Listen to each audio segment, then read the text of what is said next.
அனைவருக்கும் வணக்கம். தென்காசி மாவட்டத்திலிருந்து அதிக கனிம வளங்கள் கேரளாவுக்கு கொண்டு செல்லப்படுகிறது.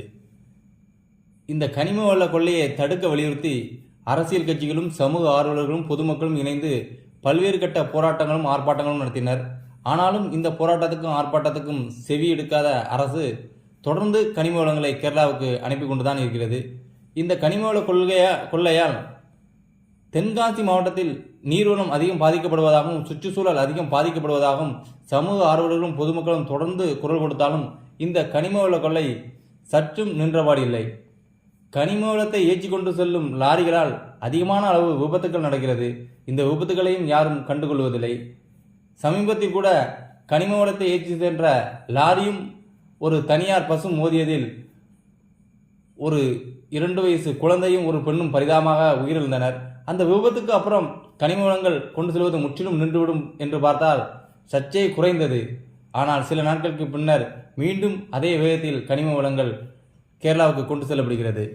இந்த சூழ்நிலையில் கனிம வளங்களுக்கு எதிராக, கனிம வள கொள்ளைக்கு எதிராக ஆர்ப்பாட்டம் நடப்பதாக சமூக ஊடகங்களில் ஒரு செய்தி பரவி கொண்டிருக்கிறது.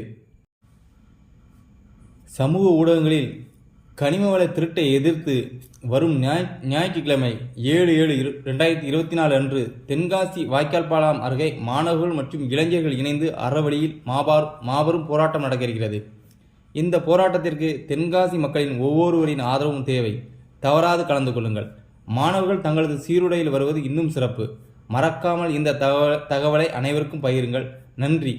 அமைதியை விட சிறந்த ஆயுதம் எதுவும் இல்லை. அறவழியில் போராட்டம் செய்து வெற்றி காண்போம் வா அப்படின்னு சமூக ஊடகங்களில் பரவலாக இந்த செய்தி பரவிட்டு இருக்கு. இதில் இந்த செய்தியில் நம்மளோட ஒரே ஒரு சின்ன சந்தேகம் என்னென்னா, இந்த போராட்டத்தை ஒருங்கிணைப்பது யார், போராட்டத்துக்கு தலைமை தாங்குவது யார், இது எதுவுமே இல்லை. போராட்டம் எத்தனை மணிக்கு தொடங்குது, இது எதுவுமே இல்லை. இன்னொரு விஷயம், இந்த போராட்டத்தில் மாணவர்கள் சீருடையில் வாங்க அப்படின்னு சொல்லியிருக்காங்க. ஒரு போராட்டம் நடக்கணும்னா ஒரு ஒருங்கிணைப்பு வேணும், காவல்துறையிட்ட அனுமதி வாங்கணும், எதுவுமே இல்லை. கனிம வள திருட்டு, கனிம வள கொள்ளை அதிகமாக நடக்கு. இதுக்கு எல்லாரும் இணைந்து செயல்பட்டால் தான் இதை தடுக்க முடியும். இது கனிம வளத்துக்கு எதிராக போராடுறது ஒரு சந்தோஷமான விஷயம்தான். ஆனால் ஒரு ஒருங்கிணைப்பு, இந்த தென்காசி மாவட்டத்தை பொறுத்தவரை ஜாதிக்கு ஒரு தலைவர், மதத்துக்கு ஒரு தலைவர்னு எக்கச்சக்கமான தலைவர் இருக்காங்க. அவங்கள யாரையாவது ஒருத்தரை அழைச்சி, இல்லைன்னா எல்லாத்தையுமே அழைச்சி, அனைத்து கட்சி பிரமுகர்களை கூட அழைச்சி ஒரு போராட்ட குழுவை ஒருங்கிணைத்து இந்த போராட்டத்தை பண்ணலாம். ஆனால் எதுவுமே இல்லாமல் 7/7/2024 ஞாயிற்றுக்கிழமை வாய்க்காப்பாலம் பக்கம் வாங்க அப்படின்னா யாரை நம்பி மக்கள் போவாங்க, எப்படி போராட்டம் பண்ணுவாங்க? இதே மாதிரி தான் பல டைம் போராட்டம் பண்ணியிருக்காங்க. இந்த கனிம வள கொள்ளையை திருட்ட நம்ம தடுக்கணும்னா ஒரு ஒருங்கிணைப்பு வேணும். இந்த தகவல் பரவையும் தென்காசி மாவட்ட காவல்துறையிலேருந்து ஒரு எச்சரிக்கை பதிவும் அனுப்பியிருக்காங்க, செய்தியில் வந்திருக்கு. தென்காசி மாவட்ட காவல்துறை என்ன சொல்லியிருக்காங்கன்னா, தென்காசி மாவட்டத்தில் கனரக வாகனங்களை தடை செய்ய கோரி நாளை 7ஆம் தேதி போராட்டம் நடத்தப் போவதாக சமூக வலைதளங்களில் செய்தி பரவி வருகின்றது. ஆனால் போராட்டம் நடத்த காவல்துறையினரிடம் எந்த ஒரு முறையான அனுமதியும் பெறவில்லை. உரிய அனுமதியின்றி போராட்டத்தில் ஈடுபடும் நபர்கள் மீது சட்டப்படி நடவடிக்கை எடுக்கப்படும் என மாவட்ட காவல் கண்காணிப்பாளர் சுரேஷ்குமார் தெரிவித்துள்ளார். அதாவது ஒரு போராட்டம் நடத்தணும்னா ஒரு ஒருங்கிணைப்பு வேணும், காவல்துறையிட்ட அனுமதி வேணும். இது எதுவுமே இல்லாமல் இந்த இடத்துல ஆர்ப்பாட்டம் நடக்க வாங்க அப்படின்னா யாரை நம்பி ஆர்ப்பாட்டம் நடத்துவாங்க? அதையும் மீறி ஒரு ஆர்வத்தில் இளைஞர்களும் மாணவர்களும் சென்று போராட்டத்தில் ஈடுபடுறாங்கன்னா காவல்துறை என்ன சொல்கிறாங்க, நாங்கள் சட்டப்படி நடவடிக்கை எடுப்போம் அப்படிங்காங்க. அவங்களோட எதிர்காலம் தான் போவோம்.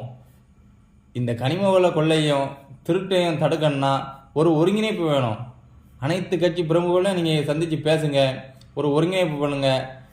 போராட்டம் நடத்தக்கூடிய தேதி அறிவிங்க, டயத்தை அறிவிங்க, தலைமை ஒருத்தரை அறிவிங்க. மிகப்பெரிய அளவில் போராட்டத்தை கொண்டு போங்க, மக்கள்கிட்ட கொண்டு செல்லுங்க, இளைஞர்கிட்ட கொண்டு செல்லுங்க. இந்த போராட்டத்தை தடுக்கலாம். ஆனால் இது ஒரு மொட்டை கடிதாசி மாதிரி 7ஆம் தேதி போராட்டம் நடத்த போகிறோம், அங்கே நடத்த போகிறோம், இங்கே நடத்த போகிறோம்னு பல கட்டங்களாக நீங்கள் அறிவிச்சுக்கிட்டு தான் இருக்கீங்க.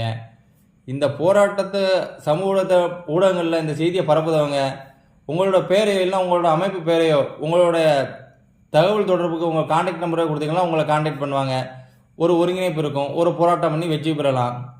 ஆனால் இந்த மாதிரியான தவறான அணுகுமுறை கனிம வள கொள்ளையை தடுக்கணும்னு நினைக்கக்கூடிய இளைஞர்களுக்கும் மாணவர்களுக்கும் தான் பாதிப்பை ஏற்படுத்தும். ஏன்னா உங்களை நம்பி, இந்த வாட்ஸ்அப் செய்தியை நம்பி அவன் அங்கே போய் போராட்டம் பண்ணணுமா, காவல்துறை சட்டப்படி நடவடிக்கை எடுக்கப்படும் இன்றைக்கே அறிவிச்சிட்டாங்க. அவங்கள்ட்ட எதிர்காலம் தான் பாதிப்பாகும். ஆகவே நண்பர்களே, கனிம வள கொள்ளையை தடுப்பது தான் முக்கியமான குறிக்கோள் எல்லாத்துக்குமே. ஒரு ஒருங்கிணைப்போடு செய்யுங்க, இந்த போராட்டத்தில் வெற்றி அடையலாம். நாளைக்கு 7/7/2024 ஞாயிற்றுக்கிழமை வாய்க்காபாலத்தில் போராட்டம் நடத்தினா சட்டப்படி நடவடிக்கை எடுக்கப்படும் காவல்துறை அறிவிச்சிருக்காங்க. அதனால் இளைஞர்களும் மாணவர்களும் சிந்தித்து செயல்படணும். கனிம வள கொள்ளையை தடுக்கணும். அதுக்கு ஒரு ஒருங்கிணைப்பு தேவை. நன்றி, வணக்கம்.